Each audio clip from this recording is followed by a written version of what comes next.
واقع معراج شریف ہجرت سے کم و بیش 3 سال پہلے نبوت کے 10ویں سال میں پیش آیا۔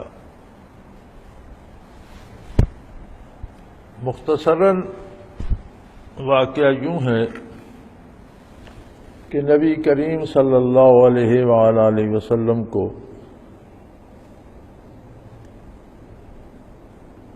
جبکہ آپ آرام فرما رہے تھے، رات کو جبرائیل امین نے اٹھایا اور جنت کی سواری ساتھ لائے جسے براق کہتے ہیں۔ حضور بیت اللہ شریف تشریف لے گئے اور وہاں سے براق کر بیٹھ کر بیت المقدس تشریف لے گئے۔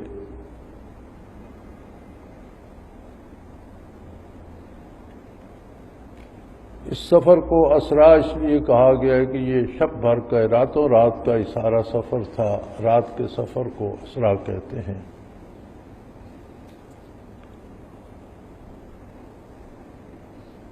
بیت المقدس میں حضور اکرم صلی اللہ علیہ وسلم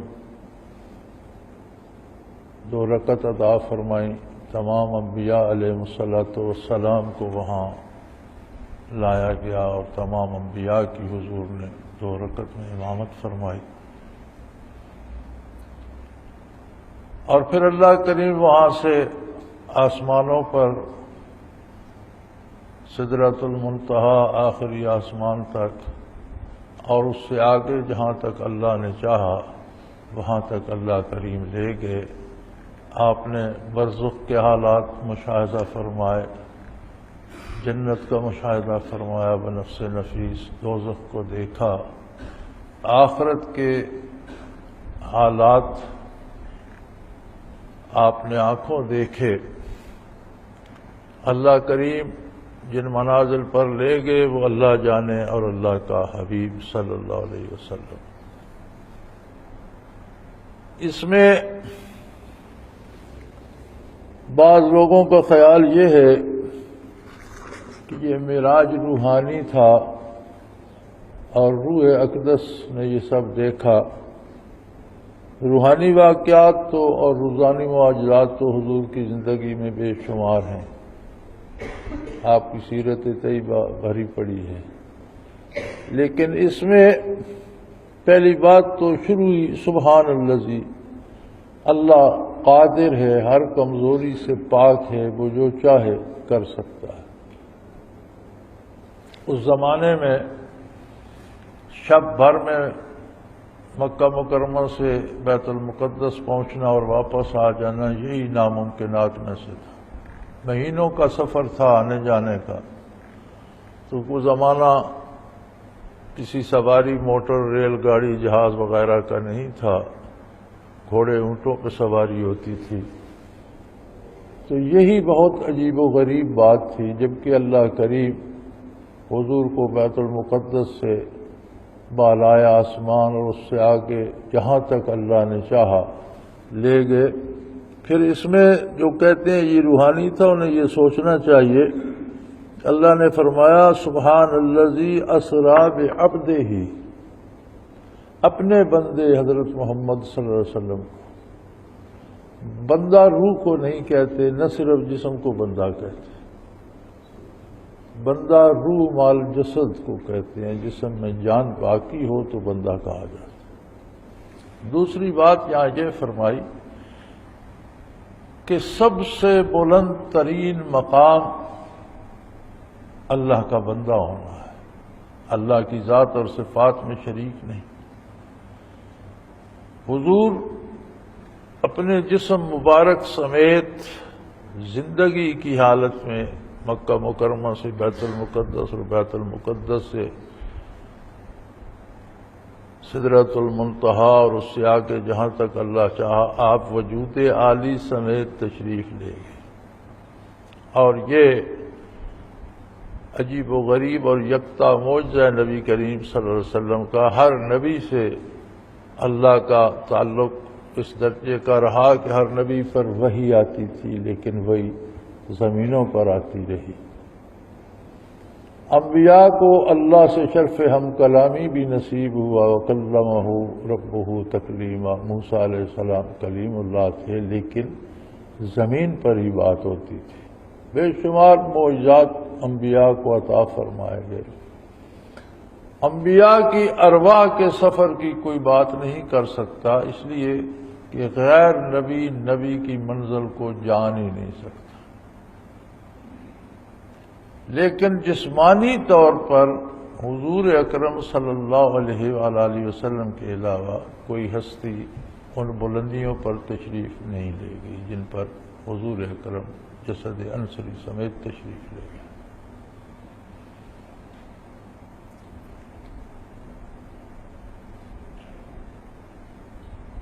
اور یہ بھی فرمایا بے عبدہ ہی، ان ساری بلندیوں کے باوجود حضور اکرم صلی اللہ علیہ وآلہ وسلم اللہ کے بندے ہیں، اللہ کی ذات یا صفات میں شریک نہ کیا جائے۔ مخلوق مخلوق ہے، خالق خالق ہے، وہ واحد ہے، لا شریک ہے، کوئی اس کی مثال نہ ذات میں بن سکتا ہے نہ صفات میں۔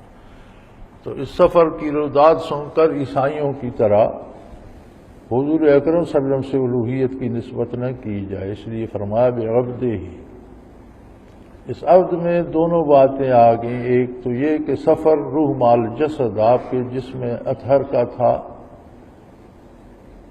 اگر حضور اکرم صلی اللہ علیہ وسلم کی برکات نصیب ہوں کسی مسلمان کی روح کو، تو وہ روح بالائے آسمان بھی جاتی ہے اور اس سے آگے عرش عظیم پہ بھی جاتی ہے اور نو عرش بھی طے کرتی ہے، عالم امر میں بھی جاتی ہے۔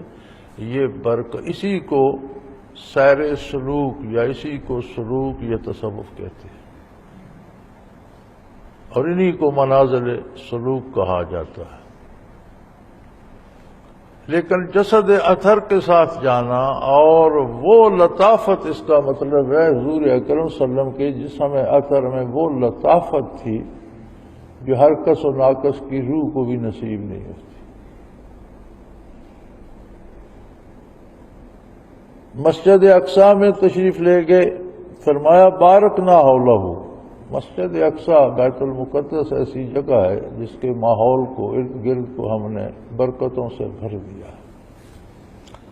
ظاہری برکات بھی وہاں بے شمار ہیں، سرسبز و شاداب علاقہ ہے، ہر موسم کے پھل ہر جگہ دستیاب ہوتے ہیں، وافر ہوتے ہیں، فراوانی ہے اللہ کی نعمتوں کی، اور بہت سے انبیاء علیہ الصلوۃ والسلام کی آرام گاہ بھی ہے، تجلیات باری کا معبد بھی ہے، بہت سی قوموں کا قبلہ بھی رہا، تجلیات ذاتی کا معبد ہے۔ تو ظاہری طور پر بھی اور باطنی طور پر بھی بے پناہ برکات کا مجموعہ ہے۔ اور فرمایا صرف بیت المقدس تک ہی مقصد نہیں تھا، بلکہ لنوریہ من آیاتنا، ہم انہیں اپنی نشانیاں دکھائیں۔ یعنی بیت المقدس سے بالائے آسمان سے عرش عظیم تک، پھر آپ نے برزخ کے بے شمار احوال کا ملاحظہ فرمایا جن کا بیان حضور کی حدیث پاک میں موجود ہے۔ جنت کا ملاحظہ فرمایا، دوزخ کو دیکھا، اور آخرت کے حقائق، زندگی اور موت کے بارے انبیاء علیہ الصلوۃ والسلام نے سوال کیا، انہیں دکھائی بھی گئی۔ حضرت ابراہیم علیہ السلام نے عرض کی کیف تحیی الموتى، اللہ آپ مردوں کو کیسے زندہ فرمائیں گے؟ تو پوچھا گیا کہ آپ کو یقین؟ فرمایا یقین ہے، میں دیکھنا چاہتا ہوں کہ ہوگا کیسے۔ تو فرمایا آپ 4 پرندے لیں، انہیں اپنے ساتھ ہلا لیں، پھر جب ہل جائیں تو ذبح کر کے ان کا گوشت اکٹھا چوری بنا کر ہڈیاں کچل کر 4 پہاڑوں پہ پھینک دیں، اور ایک ایک کو بلائیں، دیکھیں وہ آپ کے پاس آ جائے گا۔ کوئی ذرا کہیں سے، کوئی ذرا کہیں سے اڑ کر آ رہا ہے، جسم بن رہے ہیں، زندہ ہو رہے ہیں۔ حضرت عزیر علیہ السلام نے شہر کو برباد دیکھ کر سوال کیا کیف تحیی الموتى، آپ ان مردوں کو اللہ پتہ نہیں کیسے زندہ کرے گا؟ زندہ تو کرے گا، کیسے کرے گا یہ سمجھ نہیں آتی۔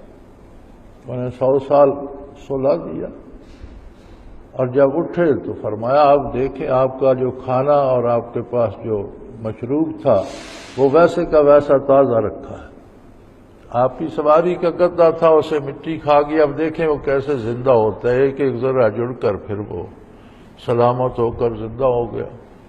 لیکن یہ سارے مشاہدات، سارے واقعات زمین پر ہی وقوع پذیر ہوئے۔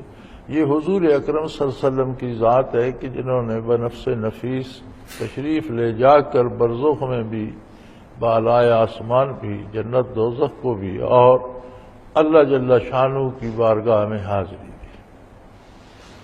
جہاں تک کلام باری کا تعلق ہے تو اس میں تو کسی کو کوئی شبہ نہیں ہے کہ حضور اللہ کے کلام سے مشرف ہوئے اور امت کے لیے 50 نمازوں کا تحفہ عطا ہوا۔ نمازیں جو فرض ہیں یہ معراج شریف پر حضور کی تشریف لے جانے کی خوشی میں تحفہ عطا ہوا امت کو کہ 50 مرتبہ دن میں میری بارگاہ میں حاضری دے سکتی ہیں۔ پھر لمبی حدیث ہے، کم ہوتے ہوتے 5 رہ گئیں اور ارشاد ہوا کہ یہ ادا 5 کریں گے ثواب 50 کا ہی دوں گا، اجر 50 کا ہی پائیں گے۔ یہ صلاۃ جسے آج ہم بوجھ سمجھتے ہیں اور مسلمانوں کی اکثریت جسے بھولے ہوئے ہے، یہ وہ انعام ہے، وہ تحفہ ہے جو حضور کو معراج پر تشریف لے جانے پر اللہ کی طرف سے نصیب ہوا کہ آپ کی ساری امت دن میں روزانہ 5 بار میرے بارگاہ میں حاضر ہو کر اپنی گزارشات بھی پیش کر سکتی ہے، میری نوازشات بھی حاصل کر سکتی ہے۔ انسان چونکہ مادیت میں الجھ جاتا ہے، اسے کوئی ضلع کا ڈپٹی کمشنر بھی کہہ دیتا کہ تم صبح شام میں 5 دفعہ میرے پاس آ سکتے ہو تو بھاگا جاتا۔ اس چیز کا احساس اور ادراک نہیں ہے کہ بارگاہ الوہیت میں حاضری کا مرتبہ اور مقام کیا ہے، اس لیے ہمیں یہ بوجھ لگنے لگ جاتی ہے۔ لِنُرِيَهُ مِنْ آیاتنا، تاکہ ہم انہیں اپنی نشانیاں دکھائیں، یعنی یہ برزخ اور آخرت کے حالات اور بالائے عرش کی باتیں ان پر واہ کر دیں اور وہ اپنی آنکھوں سے دنیاوی اس جسم اطہر کے ساتھ سب ملاحظہ فرما لیں۔ اللہ کریم سے شرف ہم کلامی نصیب ہوا۔ جہاں تک زیارت باری کا تعلق ہے تو وہاں علماء کے 2 طبقے ہیں۔ ایک طبقے کا خیال یہ ہے کہ اس دنیاوی زندگی میں اللہ کی زیارت ممکن نہیں ہے۔ موسیٰ علیہ السلام نے عرض کیا تھا بار الہ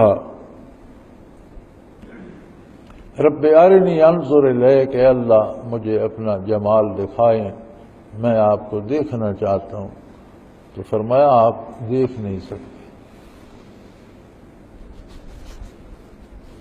قال لن ترانی، فرمایا تم مجھے دیکھ نہیں سکتے، اس دنیا میں دنیا کی مادی آنکھوں میں وہ قوت نہیں ہے کہ جمال باری کو دیکھ۔ آخرت میں میدان حشر میں بھی حساب کتاب کے وقت بھی اللہ کے مقرب بندوں کو اللہ کا دیدار نصیب ہوگا۔ بلکہ ایک حدیث شریف میں یہاں تک ہے کہ عرض کی یا رسول اللہ ہم اللہ کریم کو سامنے دیکھیں گے، فرمایا جس طرح چاند کو دیکھتے ہو روبرو، اس طرح کا مفہوم ایک حدیث شریف کا ہے۔ جنت میں ہر اہل جنت کو اپنے اپنے درجے کے مطابق دیدار باری نصیب ہوگا۔ تو اعتراض یہ ہوتا ہے کہ دنیا میں دیدار باری ممکن نہیں، لیکن جو لوگ قائل ہیں وہ فرماتے ہیں کہ حضور اس دار دنیا میں اور اس زمین پر نہیں تھے، آپ بالائے آسمان اور قرب الہی کے ان منازل میں تشریف لے گئے جو عرش عظیم سے بھی بالا تر ہیں، لہذا وہاں دنیا کے احکام لاگو نہیں ہوتے، وہ عالم بالا ہے اور وہاں دیدار ہونا کوئی محال نہیں ہے۔